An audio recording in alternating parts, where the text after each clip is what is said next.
Do you think Ukraine will become another one of America's forever wars? I'm sure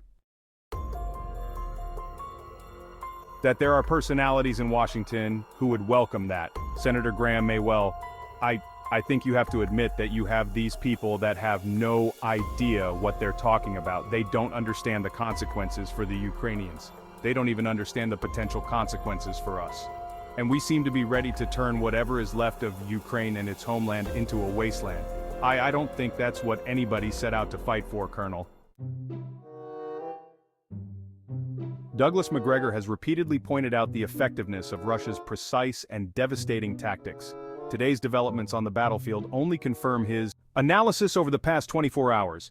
Russian forces have continued their systematic attacks on critical Ukrainian positions, particularly in the border regions. This afternoon, a precision-guided Iskander missile struck deep into the Sumy region, hitting strategic targets. The destruction was thorough. German counter-battery radar, designed to protect Ukrainian artillery from Russian fire, was neutralized. But that wasn't all. ABM-27 Uragan, multiple rocket launcher, a Grad system, and their vital logistical support vehicles were wiped out. 7 armored vehicles were destroyed, rendering their crews ineffective. Add to that, 2 ammunition transport trucks and 3 additional logistics vehicles. Each of these strikes further erodes Ukraine's capacity to wage war effectively. This kind of tactical precision isn't just about taking out military hardware, it's about disrupting the very backbone of Ukraine's defense efforts. The Iskander missile is not just a weapon, it's a symbol of Russia's relentless pursuit of victory, delivering blows that the Ukrainian forces are struggling to recover from.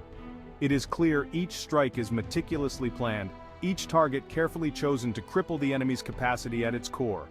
And what does Ukraine have to show in response?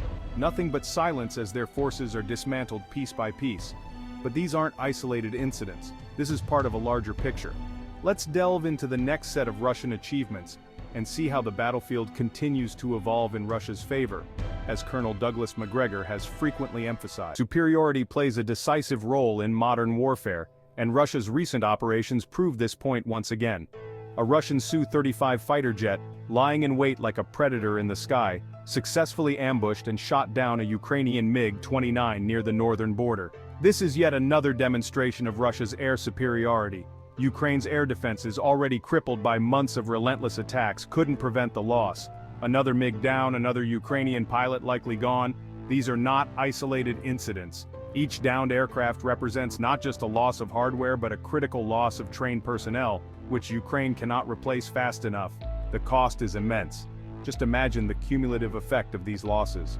In a single day, Russia has taken out 10 vehicles, 3 or 4 rocket launchers, and a German radar system. Ukrainian defenses are hemorrhaging equipment, and with each day, Russia edges closer to total dominance in the field. These aren't just tactical wins, they are strategic blows, hitting Ukraine where it hurts the most. It's becoming increasingly clear that Ukraine's military is on the brink of collapse under the pressure. And while Russia continues to gain ground, Ukraine's leadership is spinning tales to distract from the hard realities on the ground. Let's take a closer look at how President Zelensky is attempting to justify his military's failure. And now we turn to Ukraine's President Zelensky and his latest address regarding the situation. In Kyiv, he described it as extremely serious.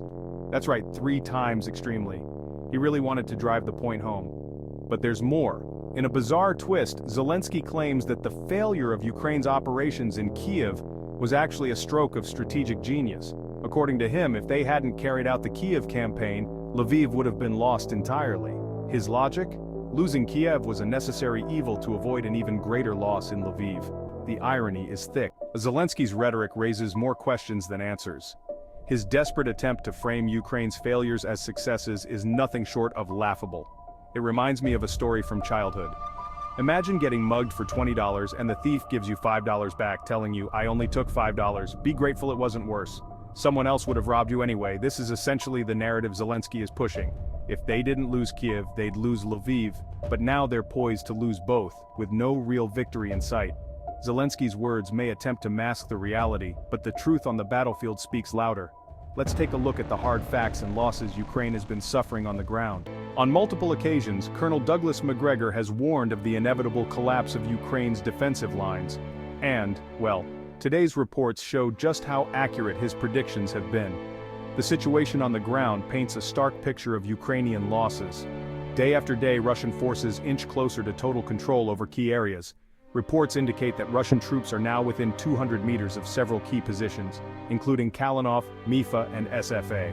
The losses are staggering. Village after village falls, sometimes several in a single day. And while Ukrainian officials try to downplay these setbacks by focusing on small distances, the reality is that entire communities and strategic locations are being wiped off the map. Consider this. A few hundred meters might sound like a small distance, but when it leads to the capture of an entire village, the impact is massive. These aren't just minor setbacks. They're the loss of territory, resources, and morale. Every meter Ukraine loses brings Russia closer to total victory. Over the past week alone, Ukrainian forces have lost critical positions, including Marinka, Kota, and Novoriva. And the clock is ticking for other areas. As Ukraine's territorial losses pile up, their attempts to bolster their dwindling forces with a hasty recruitment drive are looking more desperate than ever. In an act of desperation, Ukraine has launched a 24/7 conscription campaign. No longer is military recruitment a process, it's now an all-out manhunt. Every able-bodied person is being swept up into the ranks, no exceptions. You've lost a limb, you're still in. You have impaired vision, no problem. Can't even read? Welcome to the front lines. This is Ukraine's new strategy: quantity over quality. With each passing day, more and more people are being dragged into the conflict regardless of their ability to contribute effectively. Back in the day, getting a medical exemption was easy enough if you knew the right people. But now, there's no escape. The recruitment offices are operating 24/7, and anyone who comes in is leaving in uniform. Zelensky's regime is scraping the bottom of the barrel, and it's clear that they're running out of options. Desperation has set in, and the Ukrainian leadership is clutching at straws. Yet, despite these efforts, the numbers still don't favor Ukraine. Russia's overwhelming troop strength on the front line is undeniable.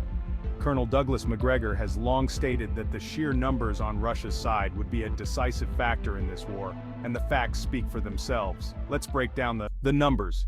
Ukraine may have as many as 30,000 troops in Kharkiv, 40,000 in Sumy, and only 20,000 in Pokrovsk. But compare this to the Russian forces, which outnumber them 2-to-1 across the entire front. Remember, President Putin himself confirmed earlier this year that 600,000 Russian troops are engaged in the special military operation. These figures alone tell the story. Ukraine is severely outmatched, and as we've seen, it's not just about numbers. Russia's forces are more experienced, better equipped, and strategically positioned to dominate. It's no wonder that Ukraine's efforts to hold ground are collapsing.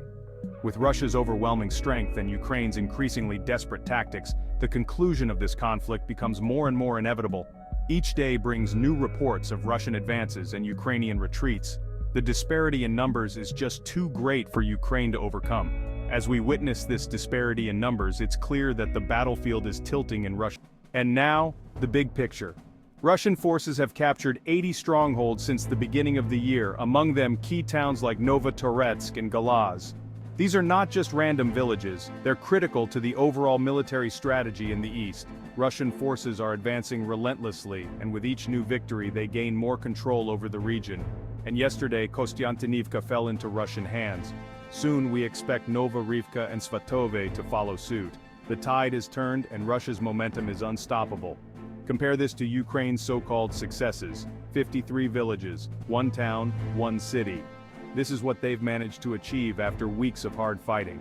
In comparison, Russia has taken far more ground in a fraction of the time, and yet, Zelensky remains silent on these achievements. Perhaps even he realizes that the land they're winning is hardly worth celebrating. It's land that can't be defended and doesn't change the overall outcome. And with each passing day, Ukraine's options narrow further, while Russia's strategic advantage continues to grow. Colonel Douglas Macgregor had consistently pointed to the eventual Russian victory in this conflict. And as we close today's report, it's evident that his predictions are becoming reality. Each missile strike, each captured town brings them closer to their goal. Ukraine's forces are dwindling, their leadership scrambling for answers, and their military struggling to maintain any semblance of control. The coming weeks will reveal much, but as it stands now, the path to victory for Russia seems clearer than ever. The battlefield is theirs. Like, subscribe and stay tuned for more updates as the situation continues to unfold on the battlefield.